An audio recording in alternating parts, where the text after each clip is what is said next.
السلام علیکم دوستو، ویلکم ٹو مائی چینل علی آتش ناولز آفیشیل۔ آئی ہوپ آپ سب لوگ ٹھیک ہوں گے۔ آواز نہ نکلے سسکیوں کی عرض قلم علی آتش، قسط 225 پارٹ 7۔ اس کی آنکھوں میں بے حد اداسی تھی۔ وہ آگ کی لپٹوں کو اٹھتا دیکھ رہا تھا۔ وجود پہ شرٹ اور جینز کی پینٹ تھی۔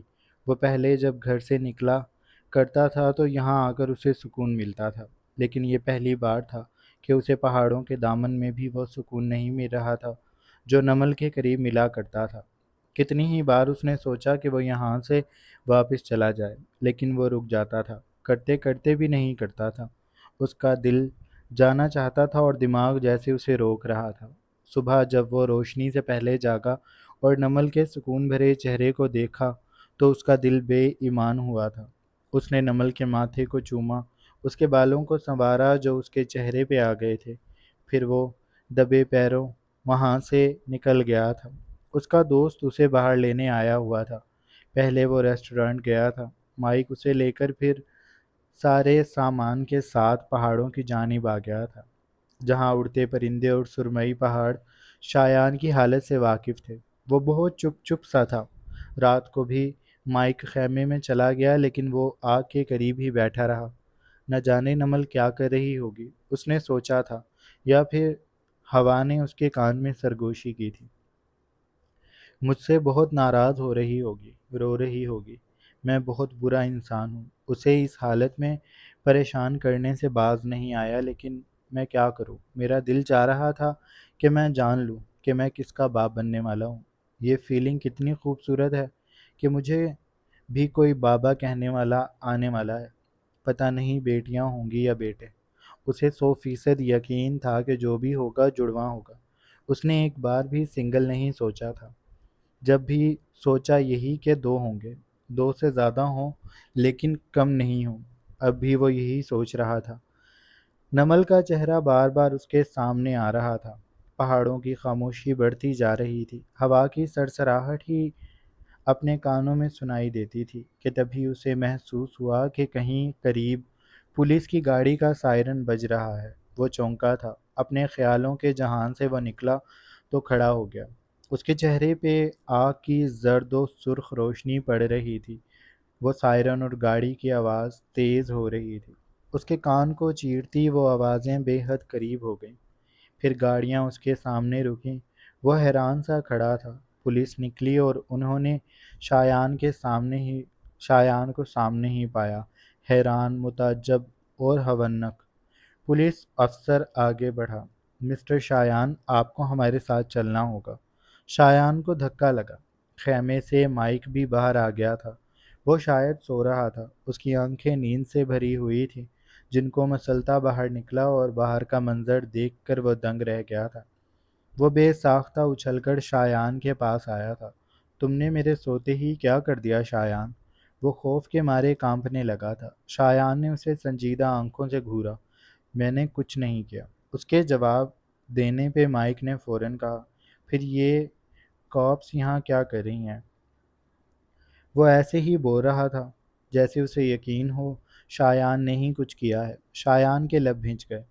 ابھی تو میں نے کچھ نہیں کیا، لیکن اگر تم یوں ہی بک بک کرتے رہے تو میں تمہارا قتل کر دوں گا، اور پھر میں خوشی خوشی جیل بھی چلا جاؤں گا۔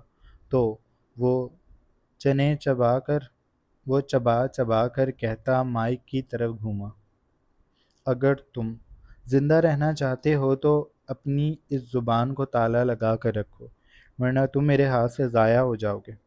اس نے انگلی مائک کے سینے پہ ٹھونکی، تب مائک بیچارے نے ماتھے پہ ابھرنے والے پسینے کو صاف کیا اور تھوک نگل کر سر سمجھنے والے انداز میں ہلا دیا۔ شایان پھر اپنے انہی سنجیدہ اور برہم تاثرات لے کر پولیس کی طرف گھوما تھا۔ وہ قدم قدم چلتا ان کے قریب آیا۔ میں نے کیا کہا ہے؟ اس نے پوچھا۔ میں نے کیا کیا ہے؟ پولیس والے نے وارنٹ نکال کر اس کے سامنے لہرایا۔ ہمیں وارنٹ ملا ہے، باقی کی تفصیلات آپ کو اسٹیشن میں ملیں گی، اس لیے آپ ہمارا وقت ضائع نہ کریں اور ہمارے ساتھ چلیں، ورنہ ہمیں زبردستی کرنا ہوگی۔ شایان کے ماتھے پہ شکنیں ابھری۔ مجھے آپ کی دھمکیوں سے ڈر نہیں لگتا۔ آپ مجھے یہ وارنٹ دکھائیں۔ بلا وجہ میں آپ لوگوں کے ساتھ نہیں جاؤں گا۔ اور مجھے اریسٹ کیوں کیا جا رہا ہے؟ وہ ابھی مزید بولتا کہ دو اہلکار پیچھے آئے اور انہوں نے شایان کے کچھ بھی سمجھنے سے پہلے اسے دھر لیا۔ وہ کسی بھوکے شیر کی طرح دھاڑ رہا تھا، لیکن کچھ کر نہ سکا کیونکہ اس کے ہاتھوں میں ہتھکڑیاں لگ چکی تھی۔ تم یہ سب اچھا نہیں کر رہے، میں تم لوگوں کو چھوڑوں گا نہیں۔ وہ اسے گاڑی میں ڈال چکے تھے۔ اسٹیشن جا کر آپ کو فون کال کرنے کی اجازت دی جائے گی اور وکیل بھی دیا جائے گا۔ آپ بھی معاملات کو خراب نہ کریں اور خاموشی اختیار کر کے بیٹھ جائیں۔ وہ اسے گاڑی میں ڈالتے ہی گاڑی سٹارٹ کر چکے تھے۔ شایان نے مائک کو دیکھا۔ تم کچھ کر کیوں نہیں رہے؟ تمہیں میری مدد کرنی چاہیے، وہ چلایا تھا۔ مائک کانپتے ہوئے بولا، میں کیا کر سکتا ہوں؟ میں نے تو پولیس کو اتنے قریب سے پہلی بار دیکھا ہے۔ مجھے لگ رہا ہے میرا دل بند ہو جائے گا۔ مجھے پینک اٹیکس آ رہے ہیں۔ میں مرنے والا ہوں۔ او گاڈ، او گاڈ۔ وہ دل تھامتا زمین پہ گرتا چلا گیا۔ وہ سچ مچ بے ہوش ہو گیا تھا۔ شایان اپنا سر پیٹ کر رہ گیا تھا۔ گاڑیاں چل چکی تھیں۔ دہکتی آگ شایان کو پولیس کی گاڑی میں بیٹھے دور جاتے خاموشی سے دیکھتی رہ گئی تھی۔ شایان منصور سلاخوں کے پیچھے موجود تھا۔ وہ سلاخوں کو تھام کر اچھل کر چیخ رہا تھا، ایسے جیسے پولیس والوں کی گردنیں مروڑ دے گا۔ مجھے یہاں پر کیوں لایا گیا ہے؟ وہ حلق کے بل چلایا تھا۔ پولیس والوں نے اس کے یوں چیخنے چلانے کو نظر انداز کیا اور اپنے کاموں میں لگے رہے۔ شایان کا بس نہیں چل رہا تھا کہ وہ کسی طرح ان سلاخوں سے نکلے اور کسی ایک کی جان لے لے، لیکن تبھی اس کی بھویں بے چین وجود میں سناٹا سا چھا گیا۔ وہ آگے ہوا، اس کی بھویں سکڑی۔ Uncle Thomas? وہ سامنے سے آنے والے آفیسر کو جانتا تھا۔ وہ اس کے بابا کے بہت اچھے دوست تھے۔ انہوں نے سلاخوں کے پیچھے شایان کو دیکھا تو وہ بے بسی سے شانے اچکا کر رہ گئے۔ قدم قدم چلتے وہ اب شایان کے سامنے آ کر کھڑے ہو گئے تھے۔ مجھے یہاں پر کیوں لایا گیا ہے؟ اس نے اپنا سوال دہرایا۔ مسٹر تھامس نے اسی طرح اپنے کاندھے اچکائے۔ ان کے چہرے پر بے بسی پھیلی ہوئی تھی۔ یہ بات تمہیں تمہارے ڈیڈ آ کر بتائیں گے۔ شایان کے ماتھے پر جیسے بڑا سا پتھر آ کر لگا۔ وہ چونکا تھا۔ اس نے ناسمجھی سے انکل تھامس کی جانب دیکھا۔ ڈیڈ یہاں کیوں آ رہے ہیں؟ اس نے سوال کیا، لیکن پھر وہ چپ ہو گیا۔ دماغ تیزی سے کام کرنے لگا تھا اور کچھ ہی دیر میں وہ ساری بات سمجھ گیا تھا۔ مجھے یہاں پر ڈیڈ نے پہنچایا ہے۔ اس کے سوال کرتے ہی جو تاثر مسٹر تھامس کے چہرے پر ابھرے تھے، اس نے اس بات کی تصدیق کر دی تھی کہ جو کچھ ہوا ہے منصور صاحب کی وجہ سے ہی ہوا ہے۔ شایان ایک بار پھر بہت سے سوالوں کے گھیرے میں آ گیا تھا۔ لیکن انہوں نے ایسا کیوں کیا ہے؟ میں نے کیا کیا ہے؟ اور انہیں یہ کیسے پتہ چلا کہ میں کہاں پر ہوں؟ بہت سے سوال اس کے ذہن کی سلیٹ پر ابھرے تھے جنہیں وہ پوچھنا چاہتا تھا، لیکن مسٹر تھامس اس وقت کچھ بھی بتانے کے قابل نہیں تھے۔ انہوں نے شایان کو ہمدردی سے بس اتنا کہا، تم تھوڑی دیر آرام کر لو، بیٹھ جاؤ، اتنا غصہ مت کرو۔ تمہارے ڈیڈ آنے والے ہیں، جب وہ آئیں گے تو تم ان سے بات کر لینا، میں نے انہیں کال کر دیا ہے، وہ بس آتے ہی ہوں گے۔ شایان کے ماتھے پر بل پڑ گئے۔ اس کی آنکھوں کی سرخیاں بڑھنے لگیں۔ مجھے یہاں اندر نہیں رہنا، آپ مجھے یہاں سے باہر نکالیں۔ وہ بے چینی بھرے غصے سے سلاخوں کو کھینچ رہا تھا۔ مسٹر تھامس کے چہرے پر وہی بے بسی برقرار تھی۔ تم جانتے ہو شایان، میں بے بس ہوں۔ منصور مجھے زندہ نہیں چھوڑے گا اگر میں نے تمہیں یہاں سے نکال دیا۔ میں تو چاہتا بھی نہیں تھا کہ میں تمہیں جیل میں ڈالوں۔ پتہ نہیں اس کے دماغ میں کیا چل رہا ہے۔ میں تو خود بہت حیران ہوں۔ جب وہ آئے گا تو ہی پتہ چلے گا کہ معاملہ کیا ہے۔ جب تک تم آرام کرو، میری بات مانو، ریلیکس ہو جاؤ۔ میں تمہارے لیے کچھ ٹھنڈا میں بھیجتا ہوں۔ شایان نے سلاخوں پر مکہ مارا۔ درد کی ٹیس اٹھی اور اس کے ہاتھ میں پھیل گئی۔ میں یہاں پر کچھ کھانے پینے نہیں آیا، آپ ڈیڈ کو بلائیں، مجھے ان سے بات کرنی ہے۔ وہ کہہ کر پیچھے ہو گیا تھا۔ اپنے بالوں کو مٹھیوں میں جکڑتا وہ جیسے پاگل ہونے کے در پر تھا۔ ڈیڈ نے یہ سب کیوں کیا؟ وہ بار بار یہی سوچ رہا تھا۔ جیل کا ایک ایک لمحہ گزارنا شایان منصور کے لیے بے حد مشکل تھا۔ وہ جلے پیر کی بلی کی طرح سلاخوں کے پیچھے چکر کاٹ رہا تھا۔ جس سیل میں اس وقت وہ موجود تھا وہاں وہ تنہا تھا، اور وہ سیل قدرے شور شرابے سے بھی دور تھا۔ صرف دو کانسٹیبل تھے جو ارد گرد کھڑے تھے اور ان کے بھی چہرے پر کوئی تاثر نہیں تھا، وہ لاتعلق سے دکھائی دیتے تھے۔ شایان جتنا بھی شور کر رہا تھا، چیخ رہا تھا، چلا رہا تھا، اس کی کسی بھی آواز کا یا سوال کا کوئی بھی جواب نہیں دیتا تھا۔ لمبی سی راہداری اس کی آنکھوں کے سامنے تھی، جو زرد روشنیوں سے روشن تھی۔ تبھی کسی احساس کے تحت اس کے مسلسل چلتے قدم رکے۔ وہ سلاخوں کے سامنے آیا اور اس نے سامنے سے اپنے ڈیڈ کو آتے دیکھا۔ وہ 3 پیس میں بڑے نک سک سے تیار ہوئے، پوری تمکنت سے مضبوط قدم اٹھاتے وہ چلتے ہوئے راہداری سے آ رہے تھے۔ شایان نے آنکھوں کو چھوٹا کر کے ان کے چہرے کو دیکھا۔ ان کے چہرے پر بہت سے تاثرات دکھائی دیتے تھے، جن کا اندازہ شایان شاید نہیں کر سکتا تھا، اسی لیے وہ سلاخوں کے قریب آ کر کھڑا ہو گیا۔ منصور صاحب بھی کچھ دیر بعد بالکل اس کے مقابل آ کر کھڑے ہو گئے۔ انہوں نے اپنے ہاتھ جیبوں میں ڈال لیے تھے۔ شایان کو دیکھ کر بھی وہ کچھ نہیں بولے تھے۔ شایان نے ہی بات شروع کی، ڈیڈ یہ سب کیا تماشا ہے؟ میں یہاں کیا کر رہا ہوں؟ منصور صاحب اسے لب بھینچے چند پل گھورتے رہے، پھر انہوں نے ایسے سانس بھرا جیسے اپنے غصے کو ضبط کر رہے ہوں۔ تم ابھی بھی مجھ سے یہ سوال کر رہے ہو کہ تمہارا قصور کیا ہے اور تم یہاں کیا کر رہے ہو؟ میں اس بچی کو صبح سے روتے دیکھ رہا ہوں، وہ تمہاری وجہ سے اس حالت میں پریشان ہو رہی ہے۔ اس کا بس نہیں چل رہا کہ وہ گلیوں میں نکل جائے تمہیں تلاش کرنے کے لیے، اور تم اسے چھوڑ کر پہاڑوں پر نکل گئے صرف اس لیے کہ تم سے صبر نہیں ہو رہا۔ تمہارا دماغ خراب ہو گیا ہے شایان۔ تم نے سوچا بھی کیسے کہ تم اس بچی کو چھوڑ کر چلے جاؤ گے اور میں خاموش رہوں گا؟ وہ جیسے کسی آتش فشاں کی طرح پھٹ پڑے تھے۔ ان کی آواز میں اشتعال تھا، چہرے کے عضلات بگڑتے جا رہے تھے۔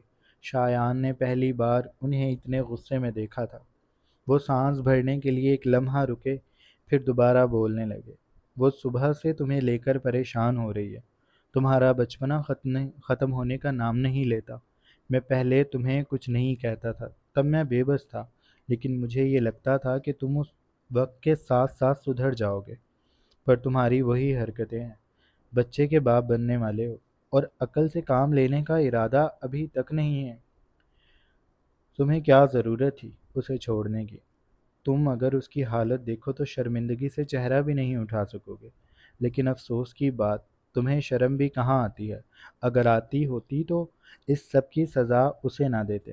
اور تمہیں ایک چھوٹی سی بات سمجھ نہیں آ رہی کہ وہ ایسے ہی ہوگا جیسے میں نے چاہا ہے؟ 2 دن بعد ہی بیبی ریویل ہوگا، اور مزے کی بات اب سنو، تمہارے لیے ایک سرپرائز ہے۔ تمہیں بہت شوق ہے نا روپوش ہونے کا، تو اب تم 2 دن میری حراست میں رہو گے۔ تم 2 دن بعد یہاں سے چھوٹو گے اور تمہیں وہی پہنچایا جائے گا جہاں پر بیبی ریویل ہونا ہے۔ تب تک تم یہیں رہو گے۔ شایان کا حیرت سے منہ کھل گیا، اس کے سر پر جیسے جیل کی چھت آ گری تھی۔ آپ مجھے یہاں پر بند کر کے رکھیں گے؟ اس کی آواز میں بے یقینی تھی۔ منصور صاحب نے کاندھے اچکائے، سر کو اسبات میں ہلاتے ہوئے بولے، ظاہر سی بات ہے، میں تمہیں یہیں رکھوں گا۔ تمہیں شوق ہے نا غائب ہونے کا، تو اب تم 2 دن غائب ہی رہو، یہ تمہاری سزا ہے۔ میری بہو کا دل دکھانے کی تمہیں میری بہو کا دل دکھانے کی جرم میں جیل میں بند کیا جاتا ہے، اور اب کی بار تمہیں سزا ملنا ضروری ہے، کیونکہ اگر ابھی بھی تمہارے اس بے قابو جسم کو لگام نہ ڈالی گئی تو کل کو میرے پوتا پوتی کو بھی چھوڑ کر تم تو یوں ہی بھاگ نکلو گے۔ تمہارے ہونے والے بچے تمہارے بارے میں کیا سوچیں گے؟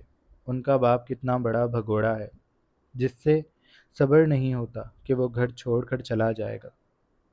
کل کو تم اس بچے کے بڑے ہونے پر اسکول میں جا کر تماشا لگاؤ گے کہ تمہیں رزلٹس پہلے ہی بتا دیے، تاکہ کیونکہ تم سے صبر نہیں ہوتا، اور پتہ نہیں تم اس کے علاوہ کیا کیا کرو گے، اس لیے یہ سزا ضروری ہے۔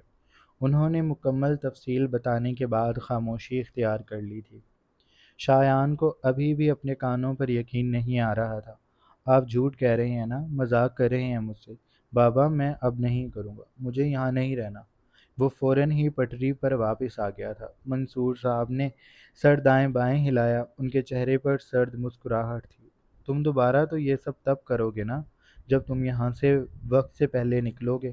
تمہیں سزا اسی لیے دے رہا ہوں تاکہ تم دوبارہ ایسا کوئی قدم نہ اٹھاؤ، اور اٹھانے کا سوچو بھی تو تمہیں یاد رہے کہ تمہارا باپ کون ہے۔ میں تمہیں ڈھیل دیتا رہا اور تم سر پر چڑھتے رہے، لیکن اب بہت ہو گیا۔ تم یہاں رہو گے اور میں اپنی بہو کو خود سنبھال لوں گا۔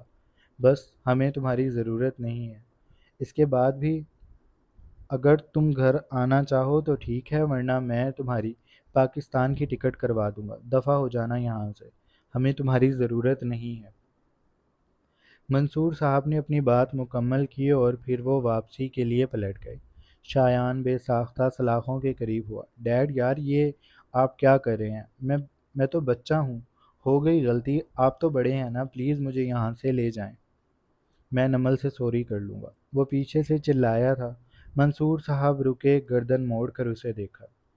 اسے تمہاری معافی کی ضرورت نہیں ہے، تم یہاں رہو، اور تم اب بچے نہیں ہو، بڑے ہو گئے ہو، کچھ مہینوں میں باپ بھی بن جاؤ گے، لیکن تمہاری جو عقل گھٹنوں میں ہے اسے اب دماغ میں واپس آنا چاہیے۔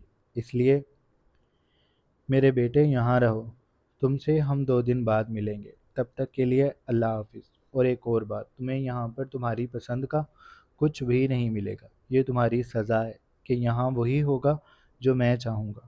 وہ اسے کہہ کر بڑے بڑے ڈگ بھرتے وہاں سے نکل گئے تھے، اور شایان صدمے کی حالت میں کھڑا اپنے ڈیڈ کی پشت کو دیکھتا رہ گیا تھا۔ اسے ابھی سے اپنی غلطی کا احساس ہونے لگا تھا۔ اس کے دماغ میں ایک بات گھوم رہی تھی کہ نمل اس کی وجہ سے پریشان ہو رہی ہے، جبکہ وہ جانتا تھا کہ ظاہر سی بات ہے اس کے یوں چلے جانے پر نمل پریشان ہوگی، لیکن وہ صبح سے رو رہی ہے، یہ بات بار بار اس کے دماغ میں بازگشت کرنے لگی۔ پیچھے رکھے گدے پر وہ جا کر بے دم سا ہو کر بیٹھ گیا، اپنے بالوں کو مٹھیوں میں جکڑ کر۔ وہ اب اپنے کیے پر شرمندہ ہو رہا تھا۔ وہ گھر لوٹ آئے تھے۔ نمل کی نگاہیں دروازے سے لپٹی تھی۔ وہ جانتی تھی منصور صاحب کہاں گئے ہیں، لیکن یہ نہیں جانتی تھی کہ وہ کیا کر کے آئے ہیں۔ انہوں نے اندر آتے ہی نمل کو مسکرا کر دیکھا تھا۔ انہوں نے اس کے قریب آ کر صوفے پر بیٹھتے پوچھا، میرے بیٹے نے کھانا کھایا؟ انہوں نے سوال کیا تو نمل نے سر کو ہلکا سا خم دے دیا۔ سہانا بھی وہیں قریب بیٹھی تھی۔ وہ ٹھیک ہے؟ انہوں نے وہ کہا جو نمل سننا چاہتی تھی۔ نمل نے انہیں کسی امید سے دیکھا، لیکن وہ اپنی بات جاری رکھتے ہوئے گویا ہوئے، وہ جہاں ہے وہیں رہے گا، 2 دن بعد آئے گا۔ ان کی بات پر نمل کے اندر کچھ ٹوٹا تھا۔ وہ چپ سی ہو گئی۔ منصور صاحب نے اس کے بدلتے تاثر دیکھ لیے تھے۔ اب کی بار بے بس وہ ہوئے تھے۔ اسے سزا ملنی چاہیے۔ اس پہ یہ کیوں ظاہر کر رہی ہو کہ تمہارا گزارا اس کے بغیر نہیں ہے؟ نمل نے ان کی بات پہ اپنا چہرہ اٹھایا۔ میرا گزارا ان کے بغیر سچ میں نہیں ہے، وہ یہ کہنا چاہتی تھی، لیکن چند پل چپ رہنے کے بعد وہ بس یہی کہہ سکی، میں سونے چلی جاؤں، مجھے نیند آ رہی ہے۔ منصور صاحب نے اسے نگاہیں چرائیں۔ سہانا تمہارے ساتھ سو جائے گی۔ نمل نے سر نامے ہلا دیا۔ نہیں، میں ٹھیک ہوں انکل، آپ بے فکر رہیں، میں سو جاؤں گی اکیلی۔ اس نے مسکرانے کی ناکام سی کوشش کی تھی۔ اس کی مسکراہٹ ایسی تھی جیسے ابھی رو دے گی۔ وہ خود کو بدقت سنبھالتی سیڑھیوں کی جانب گئی تھی۔ ایک ایک زینہ اس نے بہت مشکل سے چڑھا تھا۔ کمرے میں آ کر اس نے دروازہ بند کیا اور بستر پر آ کر خاموشی سے لیٹ گئی۔ کھلی کھڑکی سے چاند اندر جھانک رہا تھا۔ اس کے خاموش چہرے کو دیکھتا چاند بھی اداس تھا۔ نمل کی آنکھوں سے پھر سے آنسو بہنے لگے تھے، لیکن اس نے لبوں کو بھینچ رکھا تھا۔ جب شایان کو اس کی فکر نہیں ہے تو وہ کیوں اپنی حالت اس کے لیے خراب کرے؟ اس نے اس سے زیادہ برے حالات دیکھے تھے، یہ تو ان سارے حالات کے آگے کچھ بھی نہیں تھا۔ اس نے چاند سے نگاہیں چرا لی تھیں۔ وہ کروٹ اس کی جانب کر کے لیٹ گئی تھی۔ اس کو اپنے گالوں پر شیو کی چبھن محسوس ہوئی تو وہ چونکی تھی۔ اس کی آنکھیں جب کھلی تو وہ بری طرح ڈر گئی۔ اگر وہ اس کے منہ پہ ہاتھ نہ رکھتا تو وہ چیخ اٹھتی۔ شایان نے اس کے منہ پہ ہاتھ رکھا۔ اس کی سہمی بڑی بڑی آنکھوں میں اپنی آنکھیں گاڑ کر وہ گویا ہوا، میں ہوں، ریلیکس رہو گوشو۔ وہ اس کی آنکھوں میں بھرے خوف کو دیکھ رہا تھا۔ نمل کا سانس بھاری ہو گیا تھا۔ وہ اسے پیچھے کرنا چاہتی تھی، کیونکہ اسے ابھی تک اپنی آنکھوں پہ یقین نہیں آ رہا تھا کہ شایان کہاں سے آ گیا۔ میں تمہارے منہ سے ہاتھ ہٹا رہا ہوں، لیکن مجھ سے وعدہ کرو کہ تم چیخو گی نہیں اور نہ ہی مجھ سے ناراض ہوگی، مجھے کچھ بھی نہیں کہو گی۔ وہ اس سے وعدے لے رہا تھا۔ نمل نے بہت کوشش کی لیکن شایان نے اس کے منہ سے ہاتھ نہیں ہٹایا تھا۔ اس کی گرفت ایسی تھی کہ وہ تھوڑی سی بھی آواز نہیں نکال پا رہی تھی۔ نمل کی آنکھیں بھرنے لگے۔ یار رونا بھی نہیں ہے، وہ بے چینی سے بولا تھا۔ نمل نے سر کو جھٹکا دیا۔ وہ اس سے بس دور ہونا چاہتی تھی، کیونکہ اسے اب یقین آ گیا تھا کہ وہ خواب نہیں دیکھ رہی، یہ حقیقت ہے۔ شایان آ گیا تھا۔ پہلا تاثر چونکنے کا تھا، پھر دوسرا دکھ، اور اب غصہ ان سارے جذبوں کی جگہ لے چکا تھا۔ وعدہ کرو جانا، اس نے پھر اپنی بات دہرائی، لیکن اب کی بار اس نے شایان کی کلائی کو تھاما۔ اس کے ہاتھ بہت کوشش کرنے کے بعد وہ اپنے دانتوں میں دبا چکی تھی۔ اس نے شایان کی ہتھیلی پہ کاٹ لیا تھا۔ شایان تڑپ گیا۔ ارے یار، اتنی زور سے کون کاٹتا ہے؟ وہ اپنے چہرے پر پڑے نشانوں کو دیکھ رہا تھا۔ نمل نے اسے کھا جانے والی نگاہوں سے دیکھا۔ آپ یہاں کیوں آئے ہیں؟ وہ چلائی۔ شایان نے کانوں پہ ہاتھ رکھے، پھر ناراضی سے بولا، کہانا چیخنا نہیں ہے۔ نمل نے قریب رکھے تکیے کو اٹھایا اور اس کے اوپر اس نے وہ تکیہ برسا دیا۔ شایان نے بہت مشکل سے اس بفری شیرنی کو سنبھالا تھا۔ میری جان کا ٹکڑا۔ وہ اس کے دونوں ہاتھوں کو ایک ہاتھ میں کرتا اس کی کمر کے پیچھے کر چکا تھا۔ ساتھ ہی اس نے نمل کے منہ کو جبڑے سے تھاما اور اس کے لبوں پر لب رکھ کر وہ وہاں گہرا لمس دینے کے بعد خمار سے بولا، سوری کی گنجائش ہے؟ اس نے خمار سے پوچھا تھا۔ نمل نے اسے جھٹکا دے کر پیچھے کیا۔ مجھ سے دور رہیں آپ، وہ غرائی تھی۔ شایان نے پھر اس کے لبوں کو چوما۔